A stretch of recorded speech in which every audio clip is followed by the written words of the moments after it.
Hola, buenas tardes. Nosotros somos el equipo 2.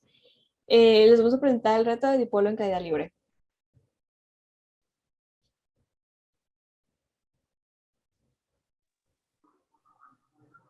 La situación problema nos indica que hay que crear o similar una góndola de una torre de caída de un parque de diversiones y su desaceleración por frenado magnético. Así especificando su altura que sirve para el frenado magnético, se deben mostrar las gráficas de velocidad y aceleración como función de la altura de estas.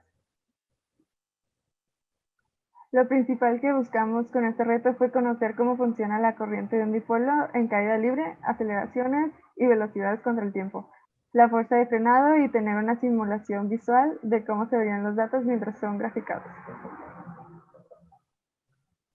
Las fórmulas que utilizamos para la fase 1 fueron posición, que incluye la velocidad inicial, tiempo y gravedad; fuerza electromotriz, nuestra FEM, en la que incluye velocidad, corriente, resistencia, μ, aceleración y una variable; y velocidad con su inicial, gravedad y tiempo. A continuación presentaremos los resultados obtenidos mediante el código. La primera gráfica es de tiempo contra fuerza. Como se mencionó en el procedimiento analítico computacional, se puede observar que tenemos el primer pico de la fuerza electromotriz cuando el dipolo pasa por la espiral en segundo 10. Unos milisegundos después obtenemos otro pico de fuerza cerca del segundo 10.5, que es cuando el dipolo sale de la espira y conforme se aleja de la espira, la fuerza electromotriz tiende a cero. Después tenemos la gráfica de posición contra FEM. Esta gráfica explica el comportamiento de la fuerza electromotriz con respecto a la posición del dipolo. Se puede observar que parte de una altura máxima y mantiene una fuerza cero, debido a que no se encuentra cerca de la espira. Conforme el tiempo pasa y el dipolo se acerca más a la posición cero de la espira, se puede observar cómo se forma el primer pico de la fuerza electromotriz cuando el dipolo llega hasta la espira.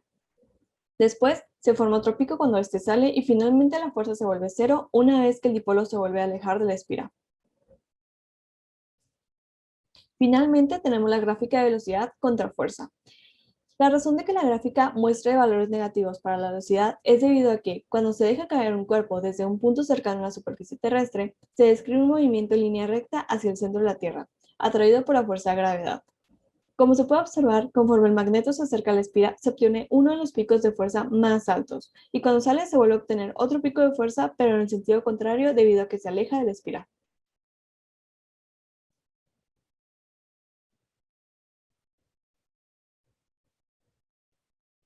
Segundo entregable. En esto tomamos la fórmula que para la segunda fase se tomó en cuenta la ley de Newton. La segunda ley de Newton, fuerza igual a masa por gravedad por la fuerza de frenado y su derivada.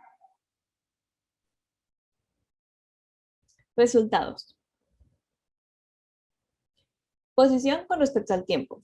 En la siguiente gráfica se muestra la posición del imán con respecto al tiempo. Como se mencionó en el procedimiento analítico computacional, los valores de la altura, masa y resistividad se vieron modificados para poder mover resultados más acercados a la realidad. Conforme pasa el tiempo, la fuerza aumenta y se opone a la caída del imán.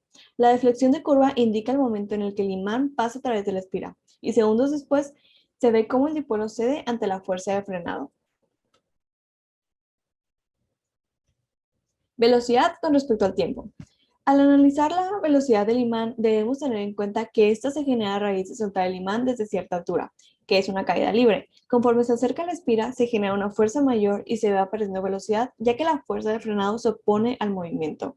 Es así, como mayor velocidad, el campo inducido en la espira es mayor, ya que depende directamente de la velocidad. La siguiente gráfica muestra los distintos valores de velocidad para un determinado periodo de tiempo. Estos valores fueron obtenidos a través del método de RUFecuta, que después se mencionará en la parte del código.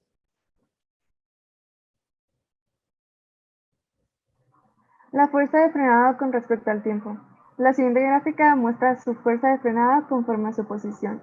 Al principio el crecimiento de la fuerza se vuelve cada vez más rápido durante los primeros 1.5 segundos de caída libre. Después de pasar por la espira se genera un punto de inflexión que genera un cambio en la fuerza. Ahora, en lugar de crecer, sufre un decrecimiento cada vez más lento hasta llegar a ser constante. Aceleración con respecto al tiempo. Por la segunda ley de Newton sabemos que fuerza es igual a masa por aceleración, es por ello que las gráficas de aceleración y fuerza se comportan de manera similar, ya que la fuerza depende directamente de la aceleración. Al principio sufre un aumento rápido de aceleración debido a que el dipolo va en caída libre. Después de unos segundos, la aceleración sufre un cambio al pasar por la espira y comienza a desacelerarse hasta ser constante. Bueno, ahora yo les explicaré el código. Empezamos con el primer entregable, que lo que hacemos es sacar las variables que vamos a utilizar. Por ejemplo, tenemos mu0, que aquí está la igualación. También tenemos, por ejemplo, el import para las matemáticas y los ponemos para la e, por ejemplo. Después hacemos las listas que se van a graficar. eh, y después, a favor del tiempo, sacamos la lista de posiciones y la lista de velocidades. Ahora, esto se hace primero porque la FEM depende de posiciones y velocidades. Si lo corriéramos todo en un mismo for, puede que haya problemas. Pues después se saca con el for la lista FEM y pues como dijimos, usa posiciones y velocidades. Eh, y al final se grafican.